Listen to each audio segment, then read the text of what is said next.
Hi ಎಲ್ರಿಗೂ ನಮಸ್ತೆ, welcome back to my YouTube channel. ಇವತ್ತಿನ ವೀಡಿಯೋದಲ್ಲಿ ಚಿಕನ್ ಲಿವರ್ ಪೆಪ್ಪರ್ ಫ್ರೈ ಮಾಡ್ತಾಯಿದ್ದೀನಿ. ತುಂಬಾ ಈಸಿ ಮಾಡೋದು. ಫಸ್ಟು ಒಂದು ಬಾಣಲಿಗೆ ಎಣ್ಣೆ ಕಾಯಿಗಿಟ್ಟು ಈರುಳ್ಳಿ, ಹಸಿಮೆಣ್ಸಿನ್ಕಾಯಿ, ಕರಿಬೇವಿನ ಸೊಪ್ಪೆಲ್ಲ ಹಾಕಿ ಚೆನ್ನಾಗಿ ಫ್ರೈ ಮಾಡಬೇಕು.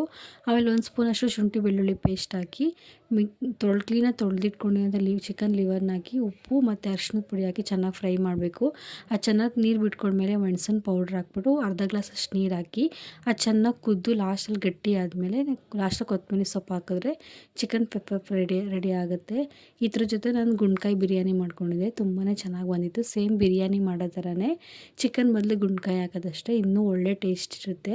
ನೀವೊಂದು ಸರಿ ಮನೇಲಿ ಟ್ರೈ ಮಾಡಿ. ಯಾವಾಗಲೂ ನಾರ್ಮಲ್ ಚಿಕನ್ ಮಾಡ್ತಾಯಿರ್ತೀವಿ, ಈ ಸರಿ ಗುಂಡ್ಕಾಯಿ ಎಲ್ಲ ಹಾಕಿ ಮಾಡಿದ್ರೆ ಡಿಫ್ರೆಂಟಾಗಿರುತ್ತೆ, ಟೇಸ್ಟು ತುಂಬಾ ಚೆನ್ನಾಗಿರುತ್ತೆ. ಚಿಕನ್ ಲಿವರ್ ಫ್ರೈಯು ಅಷ್ಟೇ ಫುಲ್ ಡ್ರೈ ರೋಸ್ಟ್ ಆದರೆ ರಸಮು, ಬೇಳೆ ಸಾಂಬಾರು ಇದಕ್ಕೆಲ್ಲ ಫುಲ್ ಕಾಂಬಿನೇಷನ್ ಚೆನ್ನಾಗಿರುತ್ತೆ. ನಿಮಗೆ ಈ ವಿಡಿಯೋ ಇಷ್ಟ ಆಗಿದ್ರೆ ಲೈಕ್ ಮಾಡಿ, ಶೇರ್ ಮಾಡಿ, ಸಬ್ಸ್ಕ್ರೈಬ್ ಮಾಡಿ. Thank you.